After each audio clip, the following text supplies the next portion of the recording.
সুনানুল কুবরা তৃতীয় নম্বর খণ্ড কিতাবুল জানায়েজ বাব মা রুবিয়া ফিত তাহলিল মিন সালাতিল জানাজাতে বিতাসলিমাতিন ওয়াহিদ। বন্ধুগণ, আমরা আহলে হাদিস যদি এই হাদিস না পেতাম তবু আমাদের দলিল ছিল জামাআতুম মিনাস সাহাবা, সাহাবাদের জামাত। এরপরে আমাদের বৈশিষ্ট্য হলো ফাইন ইত্তাফাকাল জমহুরুল খুলাফা ওয়াল ফুকাহা আলা শাইইন ফাহুয়াল মুকান্না। হে দুনিয়ার মানুষ শোনো, সমস্ত সাহাবারা যা করেছেন আমরা আহলে হাদিস তার বুদ্ধচারণ করতে রাজি নই। قد صح إجماع الصحابة كلهم أولهم عن آخرهم وإجماع التابعين أولهم عن آخرهم على الامتناع والمنع من أن يقصد منهم أحد إلى قول إنسان منهم أو ممن قبلهم فيأخذ كله فليعلم من أخذ بجميع أقوال أبي حنيفة أو جميع أقوال مالك أو جميع أقوال الشافعي أو جميع أقوال أحمد ولم يترك قول من اتبع منهم ومن غيرهم إلى غيره ولم يعتمد على ما جاء في القرآن والسنة غير صارف ذلك إلى قول إنسان بعينه أنه قد خالف إجماع الأمة كلها أولها عن آخرها بيقين ولا إشكال فيه وإنه لا يجد سلفا ولا إنسانا في جميع آثار المحمودة الثلاثة قد اتبع غير سبيل المؤمنين نعوذ بالله من هذه المسألة। শাহ ওয়ালিউল্লাহ বলেন হুজ্জাতুল্লাহিল বালিগা প্রথম নম্বর খণ্ড 154 ও 155 নম্বর পৃষ্ঠা বলছেন, হে দুনিয়ার মানুষ শোনো, সাহাবায়ে কেরাম হযরত আবু বকর থেকে শুরু করে সর্বশেষ সাহাবা যিনি 100 হিজরিতে মারা গেছেন, এরা কোন ব্যক্তির তাকলিদ করেন নাই, বিনা দলিলে কারো কথা মানেন নাই। আবু বকর মানেন নাই এবং আবু বকরের বিনা দলিলে কোনো কথা কোনো সাহাবা মানে নাই। ওমর বিনা দলিলে কারো কথা মানেন নাই, ওমরের কথাও সাহাবায়ে কেরাম বিনা দলিলে মানে নাই। তিনি বলেন, বন্ধুগণ, তোমরা যদি ইমাম আবু হানিফার সকল কথা মানো তাহলে এটা ওই সাহাবাদের খেলাফ হবে, যেহেতু আবু হানিফার সকল কথার দলিল নাই। তোমরা যদি ইমাম মালিকের সকল কথা মানো, জেনে রাখো ইমাম মালিকের সকল কথার দলিল নাই। অতএব বিনা দলিলে তোমরা যদি কারো কথা মানো তাহলে সাহাবাদের কথা মানা হয় না, সাহাবাদের বুদ্ধচারণ কথা করা হয়, যেহেতু সাহাবায়ে কেরাম কারো কথা বিনা দলিলে মানেন নাই। আজ দুনিয়ার বুকে আহলে হাদিস আপনি যত বড় আলেমই হন, সঙ্গে সঙ্গে বলে হুজুর আপনার এই কথার দলিল কি, কথা বুঝতে পেরেছেন? আর যে আহলে হাদিস না, সে বলে হুজুর আপনি যা বলেন বলেন। আমাদের এই সমস্যা, এখন আপনি বলেন, এটা আহলে হাদিসদের কথা নয়, এটা মুকাল্লিদদের কথা। আর আহলে হাদিসদের কথা হচ্ছে হুজুর আপনি আলেম মানুষ, আমরা জানি না, কোরআন জানি না, হাদিস জানি না, আমরা আপনার কথা শুনতে আসি নাই, আল্লাহর কোরআনে কি আছে, নবীর হাদিসে কি আছে সেইটাই বলুন, তাই আমরা শুনতে এসেছি। জানলে বলুন কোরআন শরীফের কোন সূরার কত নম্বর আয়াত, জানলে বলুন কোন হাদিসের কোথায় এই সহিহ হাদিসটা আছে তাই বলুন, আমরা কিন্তু আপনার কথা শুনতে আসি নাই।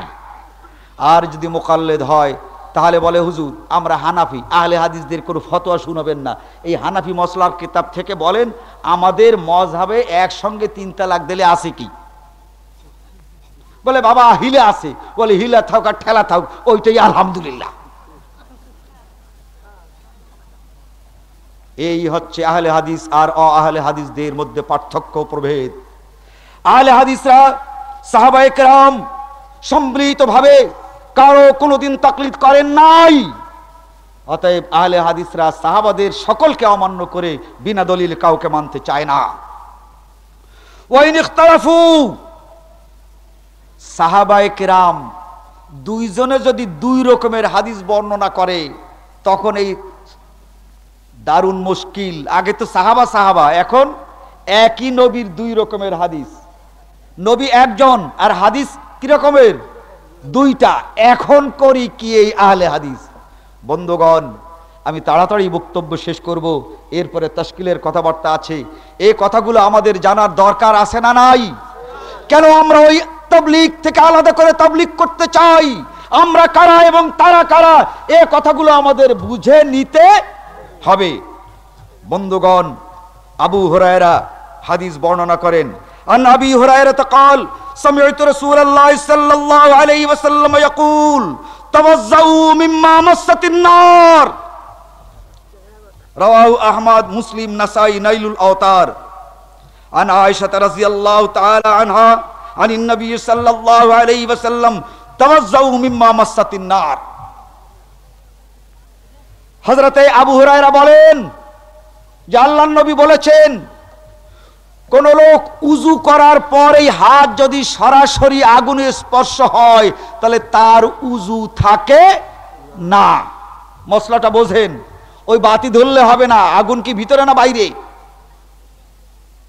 ভিতরে। বাতি স্পর্শ করলে উযু নষ্ট হবে না। ভাত রান্না হচ্ছে, জামাতের দুইজনকে দায়িত্ব দিয়েছি যে আপনারা ভাত রান্না করেন। এদিকে উযু করে ভাত রান্না করতে গিয়েছেন, হঠাৎ করে আগুনে হাত লেগে গেল, হয়ে বসে না? তার উযু কিন্তু নাই, তাকে পুনরায় উযু করে আবার নামাজ পড়তে হবে। হাদিস বর্ণনা করেছেন কে? হযরতে আবু হুরায়রা। এটা কিন্তু নবীর হাদিস।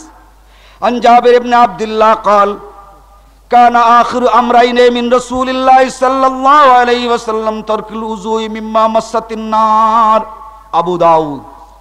হযরত জাবির ইবনে আব্দুল্লাহ বলেন যে আল্লাহর নবী বলেছেন, কোন ব্যক্তি যদি আগুনে তার হাত স্পর্শ করে তাহলে তার উযু করতে হবে না। একবার আল্লাহর নবী বলেন আগুনে স্পর্শ করলে উযু করতে হবে, আবার আল্লাহর নবী বলেন আগুনে হাত পড়লে উযু করতে হবে না। এবার আহলে হাদিসরা করো কি? এবার দেখা যাবে এবার কি করো। বন্ধুগণ, আহলে হাদিসদের নীতি কি? আখাযু বিহাদিসে আ'লামুহুম ইলমা। দুজনই আল্লাহর নবীর হাদিস বলেছেন। আমরা দেখব এই দুইজনের ভিতরে বড় আলেম কে। খুব সূক্ষ্মভাবে এই দুইজন সাহাবীর মধ্যে আলেম বড় কে, কথা বুঝতে পেরেছেন? আমরা আহলে হাদিসরা এই দুইজনের মধ্যে যিনি বড় আলেম তার কথা মেনে নেই। কেন বলছি? দেখুন, আগুনে হাত যদি যায় তাহলে উযু করতে হবে, এই হাদিস কার? আবু হুরায়রার। কার হাদিস? তিনি বর্ণনা করেছেন। আবু হুরায়রা তিনি আল্লাহর নবীর হাদিস মুখস্থ রেখেছেন 5374। হযরত আবু হুরায়রা হাদিস মুখস্থ রেখেছেন কয়টা? 5374। আর জাবির ইবনে আব্দুল্লাহ তিনি হযরত আবু হুরায়রা রাদিয়াল্লাহু তাআলা আনহুর চেয়ে 7 বছর আগে মুসলমান হন। কথাটা ভালো করে বোঝেন। জাবির ইবনে আব্দুল্লাহ মুসলমান হওয়ার 7 বছর পরে হযরতে আবু হুরায়রা মুসলমান হন। আর এই জাবির ইবনে আব্দুল্লাহ নবী মুহাম্মদুর রাসূলুল্লাহ সাল্লাল্লাহু আলাইহি ওয়াসাল্লামের হাদিস মুখস্থ করে রাখতে পেরেছেন 1540টা। আর আবু হুরায়রা মুখস্থ রেখেছেন 5374টা। বলেন এই দুইয়ের মধ্যে বড় আলেম কে? জাবির ইবনে আব্দুল্লাহ না আবু হুরায়রা? আমরা আহলে হাদিস বড় আলেমের কথা মেনে চলি। সাহাবাদের মধ্যে যে ব্যক্তি হাদিস বেশি মুখস্থ রেখেছে, বলুন তার মুখস্থ শক্তি বেশি না যে বেশি শুনেছে মুখস্থ রাখতে পেরেছে কম, সেই বড় আলেম? কথা বুঝতে পেরেছেন? যে ব্যক্তি আল্লাহর নবীর হাদিস বেশি মুখস্থ রাখতে পেরেছে সেই লোকটির সঠিক কথা বেশি মুখস্থ আছে, তার স্মরণ শক্তি বেশি। আমরা হলো হাদিস, আমরা আল্লাহর নবীর হাদিস এইভাবে বেছে মানি, গড়ে মানি না। গড়ে বোঝেন তো, গড়ে মানি না। আলামুহুম ইলমা, সাহাবায়ে কেরামদের মধ্যে যে সকল সাহাবারা বড় আলেম, যাদের হাদিস বেশি মুখস্থ ছিল, সেই আলেমদের সঙ্গে টালি করি, যদি দেখি অন্যদের চেয়েতে বড় বড় আলেমদের হাদিস, আর যারা কম হাদিস জানেন তাদের হাদিসের সঙ্গে টকরাও হয়, তখন এই আহলে হাদিসরা ওই বড় বড় সব আলেমদের কথা, তাদের হাদিস মেনে নেয়, এনাদের কথা এই জন্য মানে না যে হয়তো তারা আল্লাহর নবী, তার এই জাবের ইবনে আব্দুল্লাহ, তিনি 10 বছর আল্লাহর নবীর সাথে ছিলেন, আর হযরত আবু হুরায়রা মাত্র 3 বছর রাসূল সাল্লাল্লাহু আলাইহি ওয়াসাল্লামের সাথে ছিলেন। জাবের ইবনে আব্দুল্লাহর কাছে আল্লাহর নবী মাত্র 1540টা কথা বলেছেন, আর তো বলেন নাই নাকি? আরো বলছেন না? হাজার হাজার কথা বলেছেন, কিন্তু মুখস্থ আছে হাদিসের মধ্যে থেকে মাত্র 1540টা। বন্ধুগণ, হযরত আবু হুরায়রা রাদিয়াল্লাহু তাআলা আনহু, তিনি মুখস্থ রাখতে পেরেছেন বেশি, তাই ওই বড় আলেমের হাদিসকে গ্রহণ করি। ছোট আলেমের এই হাদিসকে আমরা হাদিস বলে গণ্য করলেও আমরা হযরত আবু হুরায়রা এই বড় আলেমের হাদিসের উপরে ছোট আলেমের হাদিসের স্থান দেই না। বন্ধুগণ, ওয়াইন ইখতালাফু আখাযু বিহাদিসে আওরাহুম ওয়ারা, আলে হাদিস নিজেদের চেহারা একবার দেখে নেন যে আপনারা কারা।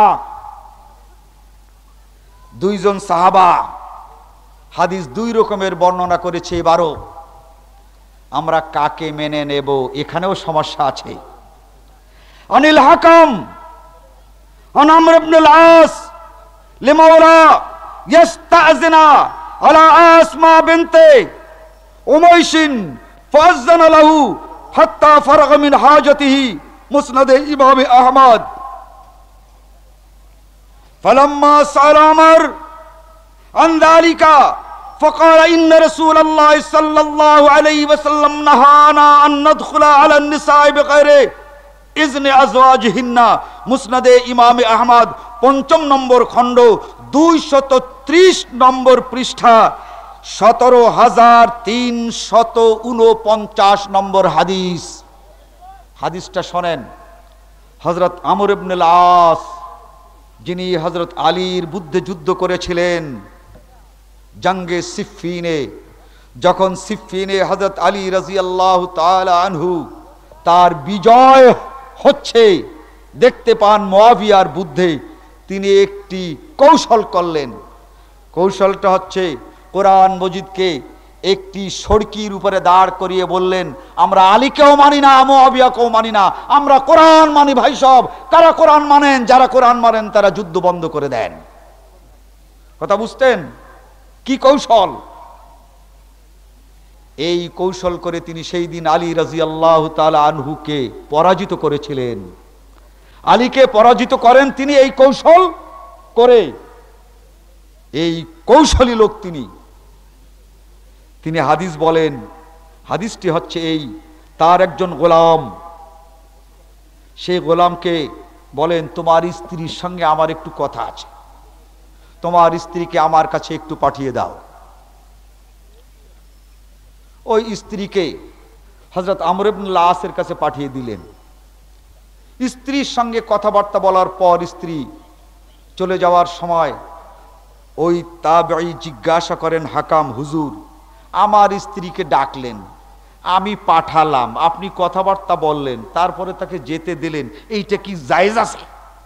স্ত্রী আমার আর কথা বলবেন আপনি একেবারে খোলামেলা এই রকমের? তিনি তখন বলেন যে আল্লাহর নবী বলেছেন, স্বামীর অনুমতি নিয়ে স্ত্রীর সঙ্গে আলাদা কথা বলা যায়। কেমন আপনাদের এই কথাটা মানতে ইচ্ছা হয়? কেমন লাগে? স্ত্রী আমার আর আপনার কাছে পাঠিয়ে দেওয়া, আপনি কথাবার্তা বলে ছেড়ে দেবেন, এটা মানা যায়? বন্ধুগণ, অত্যন্ত সূক্ষ্ম কথা। আমরা সাহাবাদের হাদিস মানি, কিন্তু যে সাহাবাদের মধ্যে এই রকমের কথাবার্তা হয় তাদের হাদিস মানি না। স্ত্রী আমার, তাকে বেপর্দায় একটা লোকের কাছে পাঠাবো, তিনি কথাবার্তা বলবেন, তারপরে বলবেন তুমি তোমার বাড়ি যাও। সাহাবী তিনি হতে পারেন, এখানে তিনি ভুল নিশ্চয়ই করেছেন। এই হাদিস ওই আওরাহুম ওয়ারা, সাহাবায়ে কেরামদের ভিতরে সবচেয়ে মুত্তাকি সাহাবী যারা, আল্লাহকে ভয় করে যারা কাজ করেছেন, কৌশলে মানুষকে ঠকান নাই। বিষয়টি বুঝেন, সাহাবাদের ভিতরে যারা কৌশল করে মানুষের হক নষ্ট করেছেন তাদেরকে আমরা মুত্তাকি মনে করি না, সাহাবী মনে করি। তাদের তুলনায় আমরা হযরত আলীকে ছেড়ে দিতে পারি না। কথা বুঝতে পেরেছেন? এর তুলনায় আবু বকরের হাদিস অমান্য করতে পারি না, এনার তুলনায় ওমরের হাদিস অমান্য করতে পারি না। আওরাহুম ওয়ারা, সাহাবীদের হাদিস গ্রহণ করি, কিন্তু সাহাবীদের মধ্যে যারা সবচেয়ে মুত্তাকি আহলে হাদিসরা তাদের হাদিস মানে।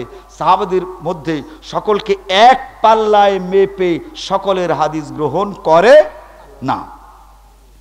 ওয়া ইন আখাযু বিহাদিসিন আকসারুহুম যাবতা, সাহাবায়ে কেরামদের মধ্যে যার হাদিস সবচেয়ে বেশি, যিনি সবচেয়ে বেশি হাদিস মুখস্থ করতে পেরেছেন তার হাদিস আমরা গ্রহণ করি। বন্ধুগণ, এরপরেও কিছু কিছু পয়েন্ট আছে।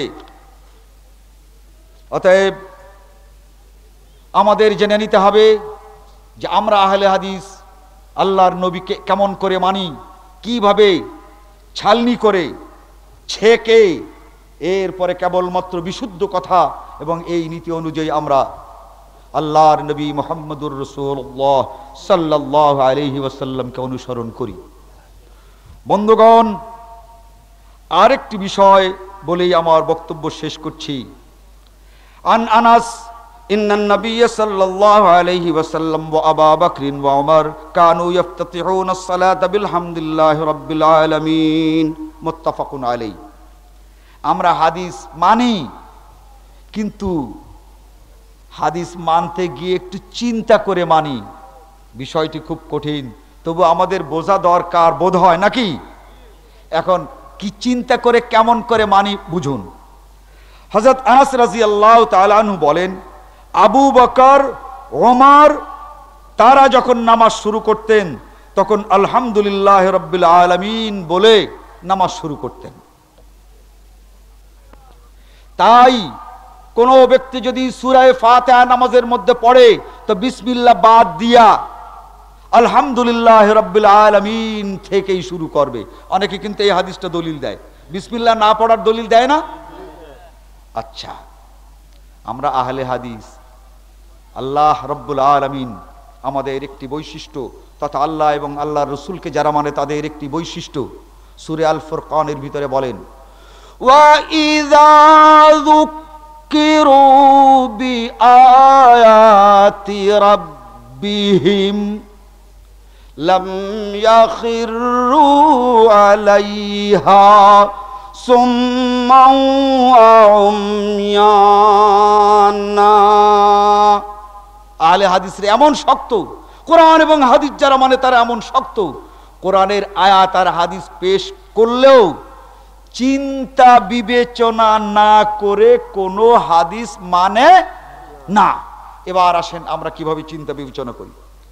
এই যে হাদিসটির কথা বললাম, আন আনাস ইন্নান নবিয়্য সাল্লাল্লাহু আলাইহি ওয়াসাল্লাম ওয়া আবু বকর ইফতাতিহুনা আস-সালাত, নামাজ শুরু করতেন আলহামদুলিল্লাহি রাব্বিল আলামিন বলে, মুত্তাফাকুন আলাইহি। বুখারী কিতাবুল আযান বাব মা ইয়াকুলু বা'দা তাকবীর, বুখারী আধুনিক প্রকাশনী বাংলা, হাদিস নম্বর 699, ইসলামী ফাউন্ডেশন দ্বিতীয় খণ্ড, হাদিস নম্বর 705, মিশকাত শরীফ মাদ্রাসার পাঠ্য দ্বিতীয় নম্বর খণ্ড 767 নম্বর হাদিস। হাদিসটি কথা হচ্ছে এই যে আনাস ইবনে মালিক বলছেন যে রাসূল সাল্লাল্লাহু আলাইহি ওয়াসাল্লাম নামাজ যখন শুরু করতেন তখন বলতেন আলহামদুলিল্লাহি রাব্বিল আলামিন। কথা কি ঠিক? নিশ্চয়ই ঠিক, তাই না? এই কথা যদি ঠিক হয় তা আল্লাহু আকবার নাই, কি ঠিক না?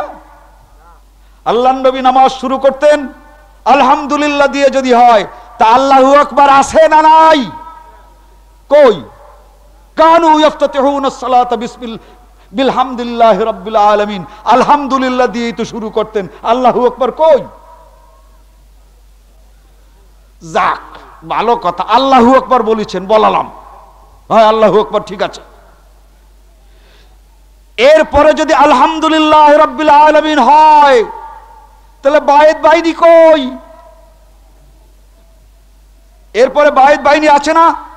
সানা আছে, পড়েন আপনারা। তাহলে এইটাই হচ্ছে আহলে হাদিস, যে চিন্তা বিবেচনা করে হাদিস মানেন, দেখলে শুনলেই মানেন না। তার কারণ কানু ইফতাতিহুনা সালাতা বিল হাম যদি হয় তাহলে কি বায়েত বাইনি নাই, আল্লাহু আকবার বলার পরে আলহামদুলিল্লাহ থেকে শুরু, তাই না? শুনুন, আন আবি হুরায়রা রাদিয়াল্লাহু তাআলা আনহু, আন আবি হুরায়রা রাদিয়াল্লাহু তাআলা আনহু قال كان رسول الله صلى الله عليه وسلم يسكت بين التكبير وبين القراءة اسكاتا حنيا فقلت بأبي وأمي يا رسول الله اسكاتك بين التكبير وبين القراءة ما تقول؟ قال أقول اللهم باعد بيني وبين خطاياي كما باعدت بين المشرق والمغرب। আবু হুরায়রা বলেন আল্লাহর নবী আল্লাহু আকবার বলতেন, এরপরে খানিকক্ষণ চুপ করে থাকতেন। আমি একদিন আল্লাহর নবীকে জিজ্ঞাসা করলাম, হুজুর এই চুপ করে থাকেন এখানে কিছু বলেন না? বলেন না। আল্লাহু আকবার বললেন, খানিকক্ষণ চুপ করে থেকে থাকলেন, কি বলেন এই আলহামদুলিল্লাহ বলার আগে? তখন তিনি বললেন, আমি বলি আল্লাহুম্মা বায়েদ বাইনি। তাহলে হযরত আনাস ইবনে মালিক বলেন যে আল্লাহর নবী নামাজ শুরু করতেন আলহামদুলিল্লাহ বলে, আর আবু হুরায়রা বলেন আল্লাহর নবী আল্লাহু আকবার বলতেন, তারপরে চুপ করে থাকতেন, তারপরে আলহামদুলিল্লাহ বলতেন। আমি জিজ্ঞাসা করলেন এই চুপ করে থেকে পড়েন কি? আল্লাহর নবী বললেন বায়েদ বাইনি। তাই এখন দুইজনার কথা দুই রকমের হলো না এক রকমের হলো? শুনুন, এই আনাস ইবনে মালিক রাদিয়াল্লাহু তাআলা আনহু, তিনি এবং আবু হুরায়রার মধ্যে পার্থক্য কোথায়? আনাস ইবনে মালিক মুসলমান হন প্রথম হিজরিতে, আর আবু হুরায়রা মুসলমান হন সপ্তম হিজরিতে। আবু হুরায়রা হাদিস মুখস্থ রেখেছিলেন 5374, আর আনাস ইবনে মালিক হাদিস মুখস্থ রাখতে পেরেছেন 10 বছর রাসূলের সঙ্গে থেকে মাত্র 1286। বুঝেছেন? 1286 আর তিনি 5374। বলুন, হাদিস মুখস্থ রাখার শক্তি কার বেশি? আবু হুরায়রার বেশি। দুজনকেই সাহাবী মনে করি, দুজনকেই হুজুর মনে করি। মনে করেন ইমাম সাহেব যখন নামাজ পড়ায় তা 5 ওয়াক্তের ভিতরে 2 ওয়াক্ততে সৌসিজদা হয়, আর মুয়াজ্জিন সাহেব তার সৌসিজদা সপ্তাহে একটাও হয় না। এরকমের হতে পারে না? জোয়ান মানুষ পারে না। তাই বলে আমরা ওই ইমাম সাহেবের ঘন ঘন এই সৌসিজদা হলে তাকে ইমামতি থেকে বাদ দেই না। উনি ইমাম ঠিকই আছেন, কিন্তু মনে রাখার ক্ষমতা কম, ঠিক না? মনে রাখতে পারে কম।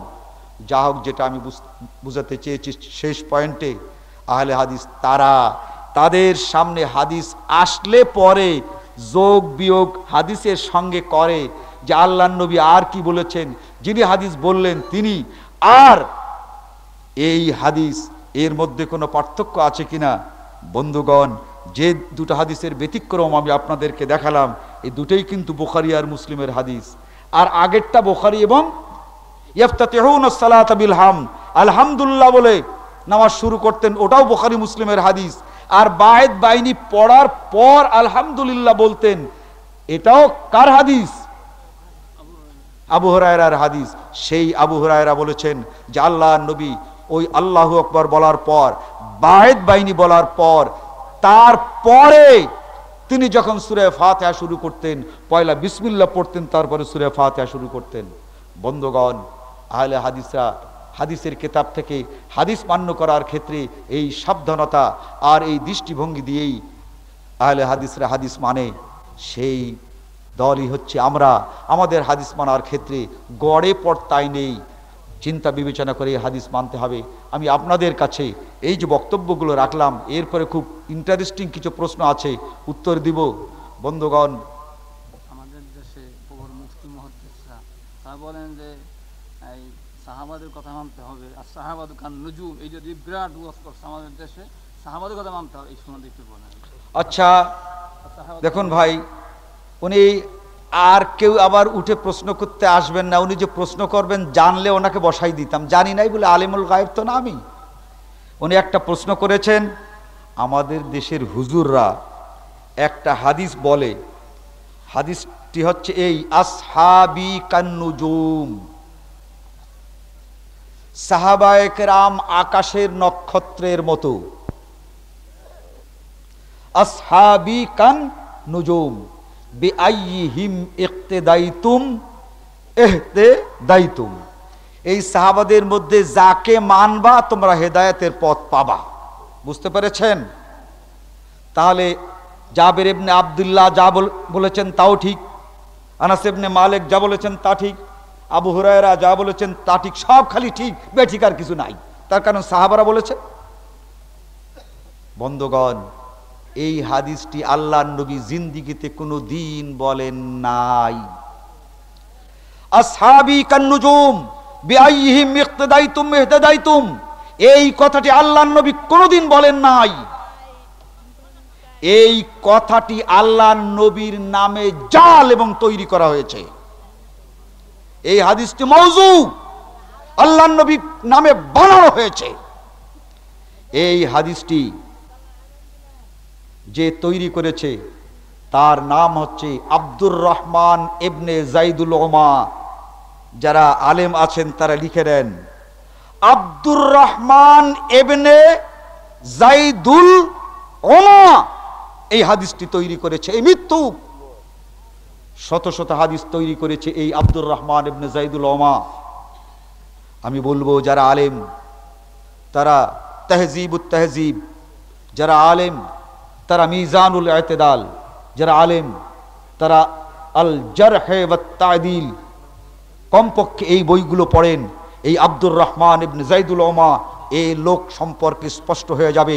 এই আল্লাহর নবী হাজারো হাজার হাদিস তৈরি করেছে।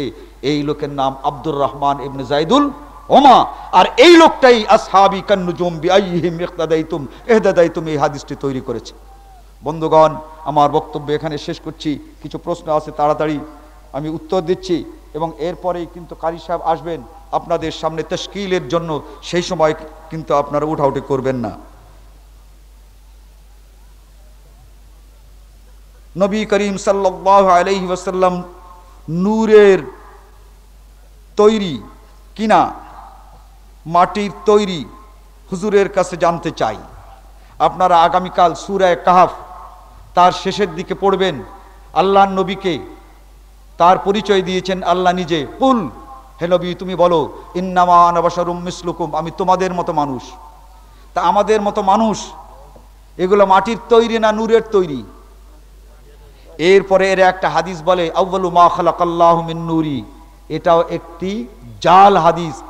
আল্লাহর নবী নাকি বলেছেন সর্বপ্রথম তৈরি করা হয়েছে আমার নূর, এর চেয়েতে খাঁটি মিথ্যা কথা আর নাই। এটা একটা জাল হাদিস।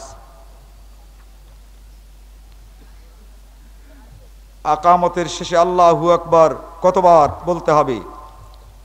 বুখারী এবং মুসলিমের হাদিসকে যদি অনুসরণ করেন তা আল্লাহু আকবার একবার বলতে হবে। আর আপনি আপনার মন মতো যদি দিতে চান 2 বার 3 বার 4 বার যতবার ইচ্ছে দিতে পারেন।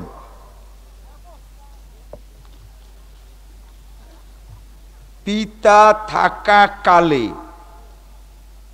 তার পুত্র মারা গিয়েছে এবং পুত্রের পুত্র কি ধন সম্পদের কি সম্পদ পাবে কিনা কোরআন নিষেধ করা হয়েছে, তার কোনরূপ দলিল আছে কিনা বুঝিয়ে বলুন। বন্ধুগণ, ইউসিকুমুল্লাহু ফি আওলাদিকুম মিসলিয যাকারি হাজ্জিল উনসায়াইন। আওলাদ বলতে আরবি ভাষায় ছেলে এবং ছেলের ছেলে, মেয়ে এবং মেয়ের সন্তানদেরকে বোঝানো হয়েছে সব ডিকশনারি খুলে দেখেন। আজ আমাদের দেশে নাতিদেরকে বঞ্চিত করা হয়, এটা আলেম ওলামাদের সবাইকে নিয়ে বঞ্চিত করার যে আয়াত তারা পেশ করেন সেগুলো নিয়ে পর্যালোচনা করা দরকার। এরা কিন্তু পাবে, তাই ভাগের ভাগই দেন, আর আত্মীয় স্বজনকেই দেন, যেহেতু ওখানে আছে ওয়াল আকরাবুন, এরাও পাবে, আর যারা নিকটতম আত্মীয় তারাও পাবে। ওয়াসিয়্যাতাম মিনাল্লাহ, আল্লাহ তাআলা এই নিকটতম আত্মীয়দেরকে দেওয়া ফরজ করেছেন। এ ব্যাপারে আমাদের কথা হচ্ছে এই, তারা পাবে, ভাগ তাদের বলা হয় নাই, পাবার কথাটা বলা হয়েছে। নবী করিম সাল্লাল্লাহু আলাইহি ওয়াসাল্লাম নূরের তৈরি কিনা মাটির তৈরি হুজুরের কাছে জানতে চাই। আপনারা আগামীকাল সূরা কাহফ তার শেষের দিকে পড়বেন। আল্লাহ নবীকে তার পরিচয় দিয়েছেন আল্লাহ নিজে। কুল, হে নবী তুমি বলো, ইন্নামা আনা বাশারুম মিসলুকুম, আমি তোমাদের মতো মানুষ। তা আমাদের মতো মানুষ এগুলো মাটির তৈরি না নূরের তৈরি? এরপরে এর একটা হাদিস বলে আউয়ালু মা খালাকাল্লাহু মিন নূরি, এটাও একটি জাল হাদিস। আল্লাহর নবী নাকি বলেছেন সর্বপ্রথম তৈরি করা হয়েছে আমার নূর, এর চেয়েতে খাঁটি মিথ্যা কথা আর নাই, এটা একটা জাল হাদিস। আকামতের শেষে আল্লাহু আকবার কতবার বলতে হবে? বুখারী এবং মুসলিমের হাদিসকে যদি অনুসরণ করেন তা আল্লাহু আকবার একবার বলতে হবে। আর আপনি আপনার মন মতো যদি দিতে চান 2 বার 3 বার 4 বার যতবার ইচ্ছে দিতে পারেন।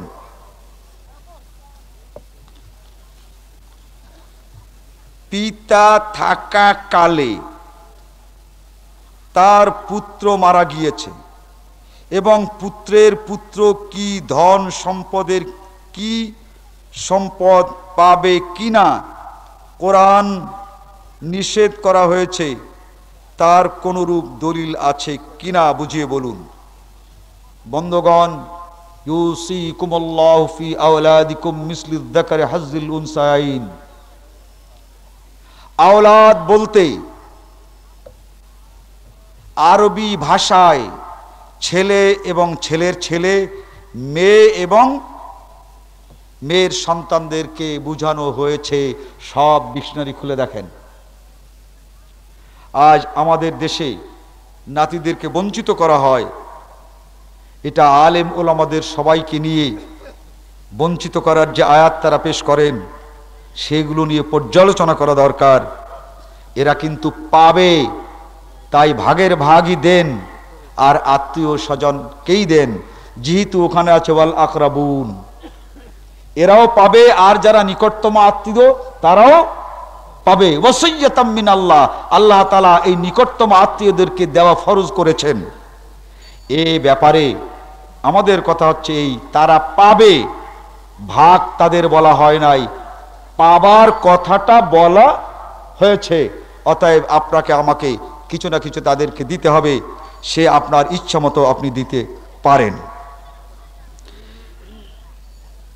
মিলাদ পড়া কি এবং কোথা থেকে আসলো বিস্তারিত জানাবেন। ভাই, আমার এই মিলাদের একটা বই আছে, এই হাজী সাহেব এতক্ষণ পর্যন্ত ছিলেন, এক সময় ছাপিয়েছিলেন, বহু বিতরণ করেছি, এখন নাই, যদি আল্লাহ তাআলা তৌফিক দেয় তাহলে হবে।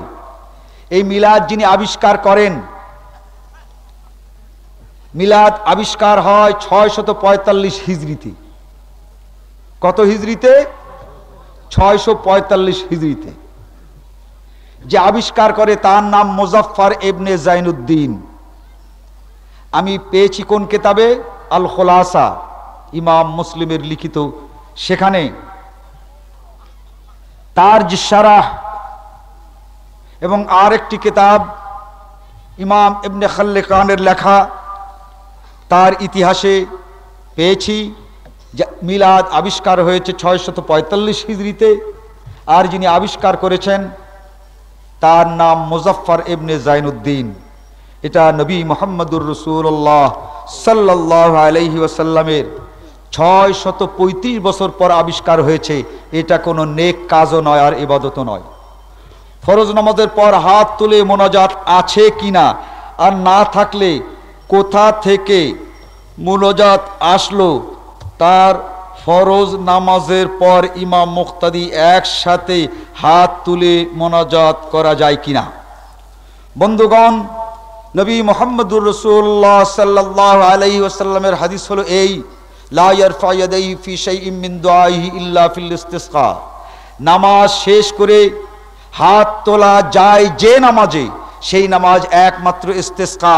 ইস্তেসকার নামাজ ব্যতীত আর কোন নামাজ শেষ করে হাত আল্লাহ নবী তোলেন নাই। লা ইয়ারফা ইয়াদাইহি ফি শাইইন মিন দুআইহি ইল্লা ফিল ইস্তেসকা। আগামী কালকে মাদ্রাসার পাঠ্য মেশকাত শরীফ 2য় খণ্ড ইস্তেসকার নামাজের অধ্যায় হাদিসটি পাবেন। হাদিসটি বুখারী এবং মুসলিমের। অতএব যারা হাত তোলেন তারা যতগুলো হাদিস বর্ণনা করেন সেই হাদিসগুলোর কোনোটার সঙ্গে নামাজের কোনো সম্পর্ক নাই। আর যে হাদিসগুলো তারা বলেন তার মধ্যে একটি হাদিসও সহিহ নাই, সব হাদিসগুলোই জয়ীফ। হুজুর, আমরা জানিতে চাই যে শুক্রবারের নামাজের ফরজ পড়িবার আগে বা পরে কত রাকাত পড়িতে হইবে। দেখুন, কেবলমাত্র শুক্রবারের কথা যদি হয়, অন্যান্য দিন উজু করে 2 রাকাত নামাজ পড়তে পারেন, তাহিয়াতুল উজু। শুক্রবারে যদি মনে চায়, সময় পান, আপনি পড়বেন। অন্যান্য দিন মসজিদে যখন প্রবেশ করবেন তখন 2 রাকাত নামাজ পড়বেন, দুখুলুল মসজিদ। শুক্রবারে যদি সময় পান তাহলে এই 2 রাকাত পড়ে নিয়েন। কিন্তু শুক্রবারের জন্য আলাদা একটি নামাজ আছে, 2 রাকাত সুন্নাত। আল্লাহর নবী খুতবা দিচ্ছিলেন, এমনি সময় এক ব্যক্তি হাজির হলেন। আল্লাহর নবী জিজ্ঞাসা করলেন, ওহে, তুমি কি 2 রাকাত নামাজ পড়তে পেরেছো? তিনি বললেন না।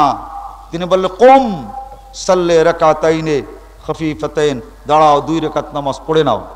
তার মানে খুতবার সময়ও, খুতবার মধ্যেই এই নামাজের হুকুম করলেন।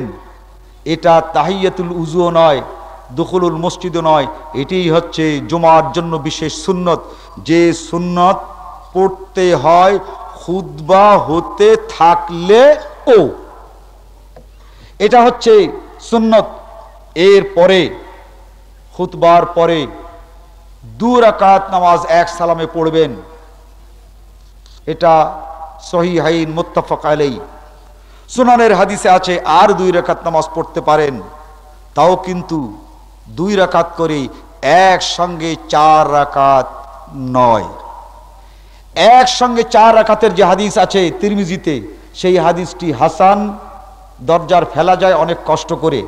তবে মুত্তাফাক আলাইহি সহিহ হাদিস বাদ দিয়ে হাসান হাদিস মানার কোনো যৌক্তিকতা ওঠে না। আল্লাহু আকবার। এরপরে আমাদের আসল কাজটা করব কখন? তাশকিল কখন হবে ভাই? সূরা ফাতিহার পূর্বে বিসমিল্লাহ জোরে না আসতে, এবার প্রশ্ন, এত বক্তৃতা করার পরে আবার আসতে না জোরে দিলেন? শরীয়তের দৃষ্টিতে ফরজ, ওয়াজিব, সুন্নাত, মুস্তাহাব এবং নফল করে দেন। আসতে না জোরে, এই ব্যাপারটা আপনি হুজুর একটু বিস্তারিত আলোচনা করেন। আমি এর পরেও আরো বিস্তারিত আলোচনা থাকে। দারাকুতনি পক্ষের আলোচনা করছেন, উভয় পক্ষের যা ভুল বলেছেন। বিসমিল্লাহ আস্তে পড়ার আসমানের নিচে আর জমিনের উপরে কোনো মরফু মুত্তাসিল সহিহ হাদিস নাই। আসমানের নিচে আর জমিনের উপরে বিসমিল্লাহ আস্তে পড়ার কোনো সহিহ হাদিস নাই। নামাজ হবে না, এর জন্য দারাকুতনি। আপনার আব্দুল্লাহ, আমি হাদিসের বরাত দিয়ে বলছি, বাদ দেন। শুনুন, আমি হাদিস থেকে বলছি, আমি কারো কথা কোনো কিতাবের উদ্ধৃতি দেই নেই হাদিস ছাড়া। আর একটি উদ্ধৃতি শুনুন, কিতাবের নাম দারাকুতনি। কিতাবের নাম কিতাবুল উম। হযরতে মুআবিয়া মদিনায় নামাজ পড়তে থাকেন, বিসমিল্লাহ জোরে পড়েন নাই। আনাস ইবনে মালিক, যার হাদিসের কথা বলা হয়, তিনি সেখানে উপস্থিত ছিলেন। সমস্ত সাহাবায়ে কেরাম যারা আনসার এবং মুহাজির, তারা চিৎকার করে ওঠেন, ইয়া মুআবিয়া আসরাকতা সালাত। মুআবিয়া, তুমি কি নামাজ চুরি করেছো না নামাজ ভুল করেছো? তুমি বিসমিল্লাহ জোরে পড়লে না কেন? মুআবিয়া আবার দাঁড়ান, বিসমিল্লাহ জোরে পড়েন। মদিনার লোকেরা তখন তাকে ছাড়ে। কিতাবের নাম দারাকুতনি, কিতাবের নাম কিতাবুল উম, কিতাবের নাম সুনানুল কুবরা বাইহাকি। বন্ধুগণ, এই আসমানের নিচে আর জমিনের উপরে মরফু মুত্তাসিল হাদিস যদি কারো কাছে থাকে, লিখিত আমার কাছে পাঠান। আমার কাছে জানতে চান, আমি সহিহ মরফু মুত্তাসিল হাদিস লিখিত আকারে পাঠাবো। বন্ধুগণ, সাইরেন বাজানো বা বাদ্যযন্ত্র বাজানো বা ডাকা ডাকি জায়েজ কি না? বন্ধুগণ, সাহরির আজান আছে, আপনারা মাইক্রোফোনে এই সাহরির আজান দেবেন, অন্য কোন বাদ্য বাজনা বলবেন না।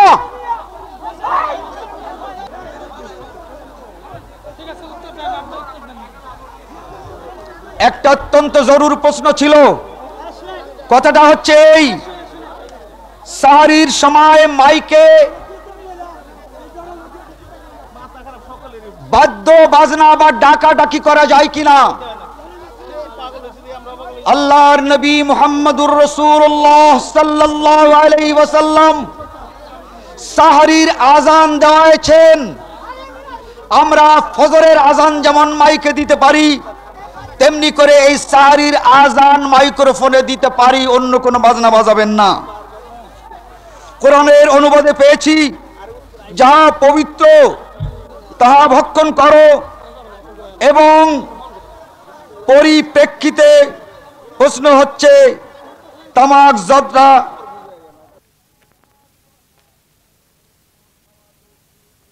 এইগুলো খাওয়া দুরুস্ত এই হাদিসের দৃষ্টিতে নয়, এই কোরআনের দৃষ্টিতে নয়।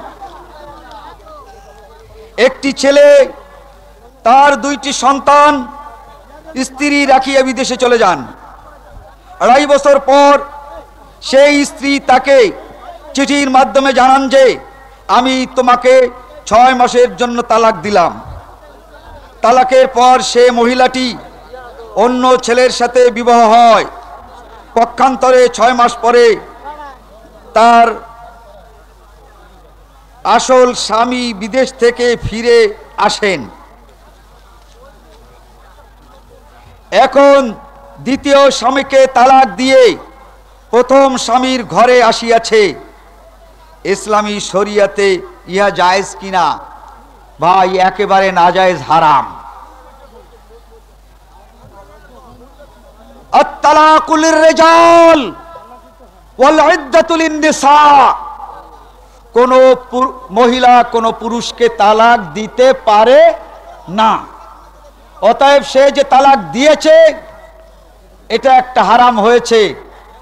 এখন দ্বিতীয় স্বামীকে কি তালাক দিয়ে এসেছে না না দিয়ে এসে কেই বা জানে। অতএব এই রকমের তালাক দেয়া দেই কখনো কেউ যেন না করে, আল্লাহ তাআলা বাঁচায়। এবার সবটুকুই হারাম।